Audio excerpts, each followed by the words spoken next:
and welcome to the Ninqueso Exploring Japan channel, where I am on a journey to find out everything I can about Japan, the people, the culture, and today about 20, that's right, 20 places to visit when you're in Tokyo. So yeah, this is quite a few places to visit. I know Tokyo is actually probably quite big. I'm not 100% sure exactly how big, but I know it is probably very big. So let us find out what 20 places I should probably visit when I'm actually in Tokyo. First up is the area around Imperial Palace. This area is important because this is where the residence for Tokyo's imperial family is. One thing that stood out to me about this area was the streets are extremely clean, and so is the entire area. Probably one of the most clean cities you will come across. Can you visit inside there, or is it like you are not allowed across that moat? Across here in Tokyo, and the Imperial Palace is that place where it's very clean. The site of the Imperial Palace is actually where the Edo Castle was located. Head over to the area where Chiyoda is and you will find the Imperial Palace. Okay. Just keep in mind, Tokyo is the largest city in the world. So there you go. I said I thought it was big. is a lot to see. Next up, we're headed to Sensoji Temple. This is actually one of the most photographed temples. Yeah, I don't want to go when it's that busy. It is the oldest Buddhist temple here in the capital with a 5-story pagoda. The good news is it is one of the most popular free things to do in all of Tokyo. It is located in the city. I'm guessing that's why it is so busy, because it is a free thing to do. Of Asakusa. As you can see, it gets very crowded here as we walk along the market area headed towards the temple. Once you get to the temple, that's not actually inside. And you can participate in other Buddhist rituals. I would say plan for 2 hours at this location. Okay. You don't really need that much time. You just go here, do some shopping, explore the temple, and take some pictures, and you'll be satisfied. And here you can... and you'll be satisfied. Will I, though? How do you know what my tastes are?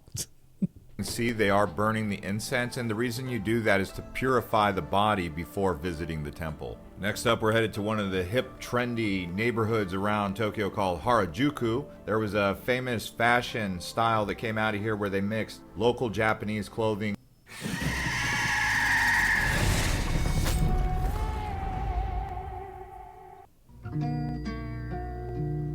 Theo was able to save by packaging their flight and hotel together with Western styles, and it's a really popular place with young people. So when I'm you're not in the so area, sure. If you want to go to that kind of vibe where it's young people hanging out, doing trendy, fashionable stuff. The main road is...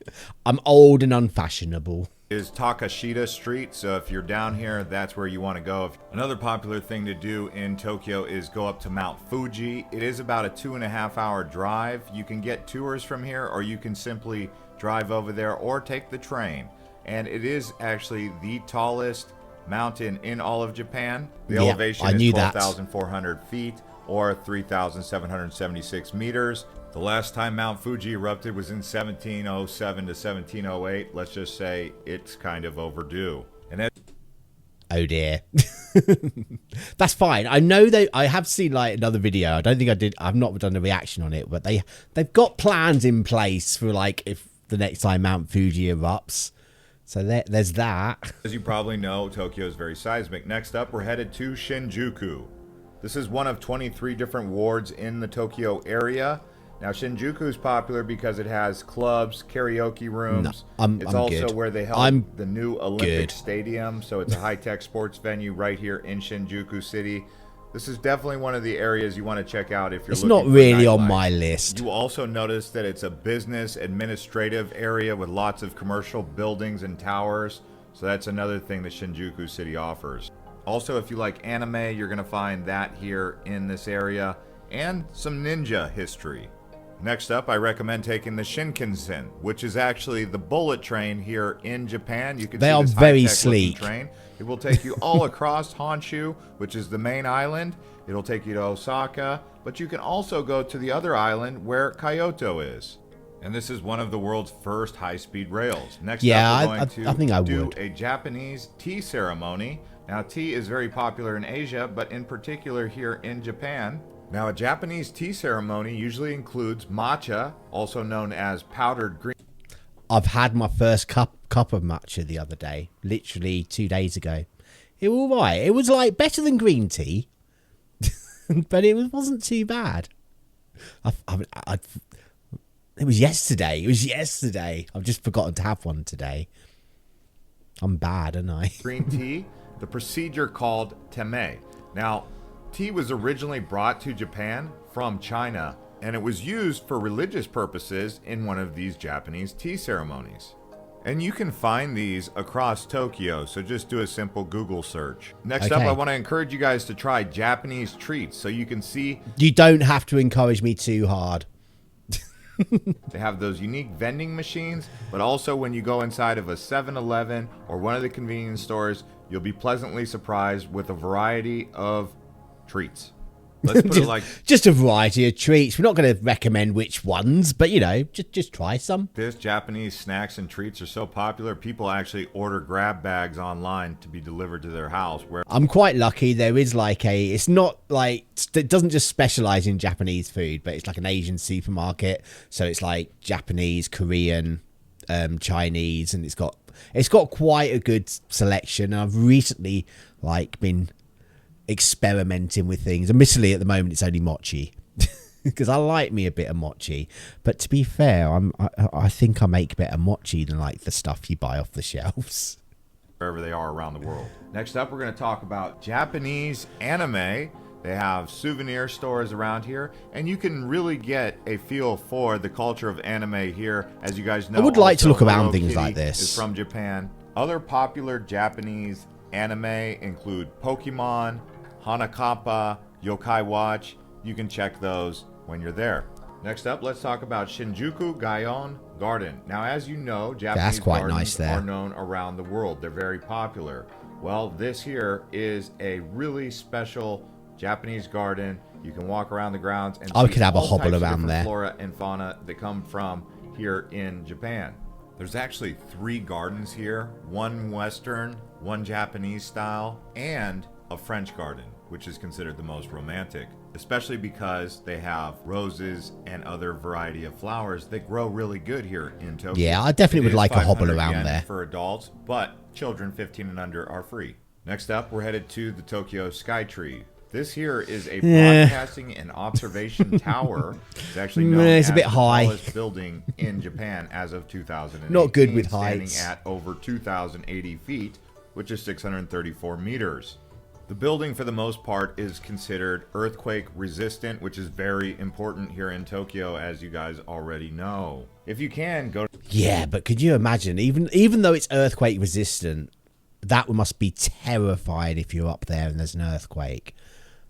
It must be absolutely terrifying. I mean, I'd be terrified just being up there anyway. the observation deck and get the views. Next up, we're at the Tokyo Tower, which is similar to the Skytree, but it's a totally different structure.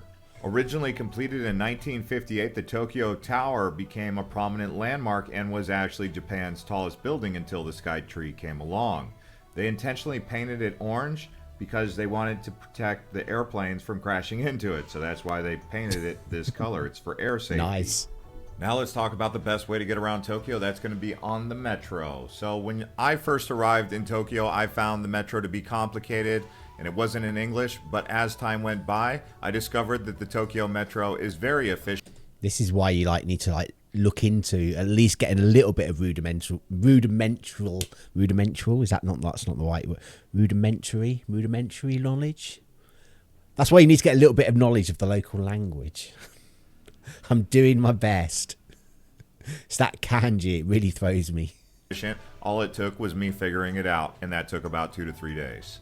And by the way, if you guys are enjoying this video, please consider liking the video and subscribing. Also, thank you to all of our channel members. If you check the links below, you will see there are more videos around Asia, like Singapore and Thailand. Now, I hope you've built up an appetite by this point because we're going to talk about Japanese food. Okay, Japanese food. A lot of ramen. Bit of ramen and in there. Tokyo, it's okay to slurp your noodles.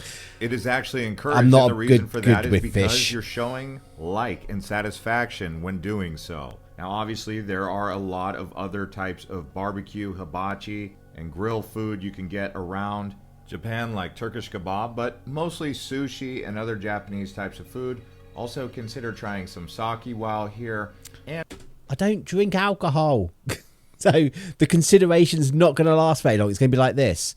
No.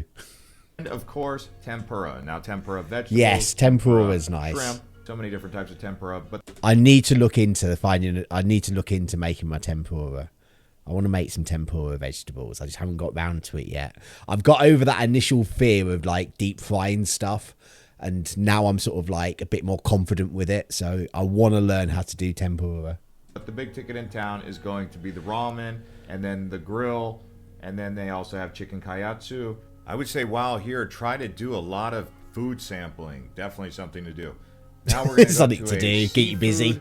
Market. This is a Japanese fish no, market. There are a couple. These are no. world-renowned because of all of the fish they use. It's going to smell really Nowadays, fishy. They don't have as much fish in the Pacific Ocean as they used to. So a lot of it is imported, but you will still see that one of the main markets is open, the Tsukuji market. The biggest one in Tokyo actually closed. This is the only one that's now open. You can find it on Google Maps. Next up, I will recommend going to the Tokyo National Museum. Okay. They also have the Natural Science Museum here of Tokyo. All of this is pretty much in the same area, very close nearby the Imperial I'm not Palace. a big So fan you of can do museums and Imperial really. Palace in a Not day. That's really. how I would probably try and plan this. The Natural Science Museum is a great place for the kids. It's I don't have 1,000 kids. yen for adults. Kids under 18 are free. Next up, we're headed to Ginza. Now, this is the most expensive neighborhood in all of Tokyo. When I was walking through here, I was amazed at how small and skinny the buildings are. They're like stacked one on top of each other. But Real it's a estate, nice very, stroll very if you wanted to expensive, go I through guess. a place where they have elegant shopping and that kind of vibe of luxury. Ginza is essentially Saks Fifth Avenue, just here in Tokyo. What's You can Saks also Fifth? find fine What on earth is Saxmith Avenue? You said that like I should know. I have no idea what that is. jewelry, which used to be sold here in the I'm going to guess because he's American. It's in America, but I wouldn't be confident on that. 1930s at department stores, which ultimately led to this ultra-modern area known as Ginza District. And from here, you I can could easily pass take on the that. Tokyo Metro just down the way a few kilometers to Shibuya. Now, in Shibuya, right when you get out of the train station, you will see Shibuya Crossing, which is actually the busiest crossing in the world. Yeah, and there's a I've few seen reasons that why before. it's the busiest. Number one is a lot of people work down here in Shibuya. Also, it's close proximity to Shibuya Station, which is the third busiest in Tokyo. But then there's also Need to get to the gaming Want district. a hack to reduce plaque? Save way more at Pure Gym with no joining fee for a limited time only. Join today and save.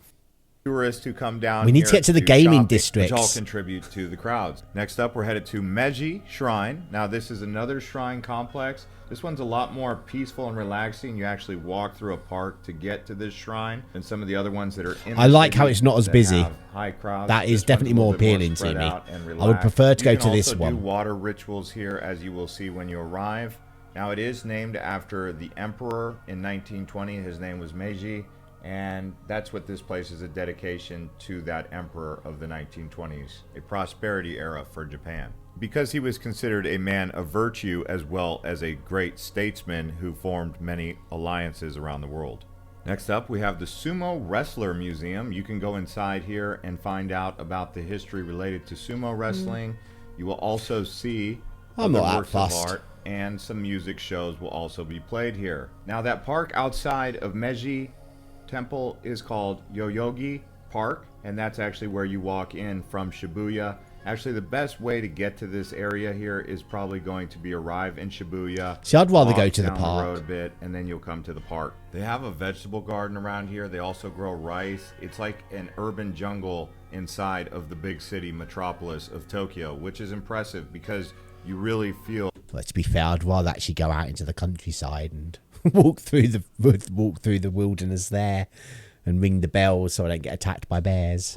Like you're in the forest, even though you're in a park inside of Tokyo. Kind of like what you have in Central Park. And now that we've taken you through Tokyo, we just showed you 20 things to do. Was that 20 things? That was pretty quick. I was like, I'm going to say I'm a little bit disappointed. I thought they'd be a little bit more specific with things, not just like, oh, go to this area, go to this area. I'd like to have known more, like, Yeah, this here in this place you need to do. And where was the gaming district? You know, where was the gaming district? But anyway, that was a video by Island Hopper. If you did like their video, I will leave a link down in the description. You can go over and give them a like. But if you did like my video, then please make sure you go down and hit that like button. And if you have any other suggestions of like videos that I should react to about Japan, like somewhere giving a bit more detail of like things to actually do, not just areas to go to, then leave it down in the comments and I will have a look at it. And you know, you might see it ending up here and I might be like, thanks to such and such for recommending this video. It's not a great shout out really, but you know, best I can offer. But if you want to see more of my journey as I discover everything I can about Japan, make sure you hit that subscribe button. But until next time, just be nice to people. Bye.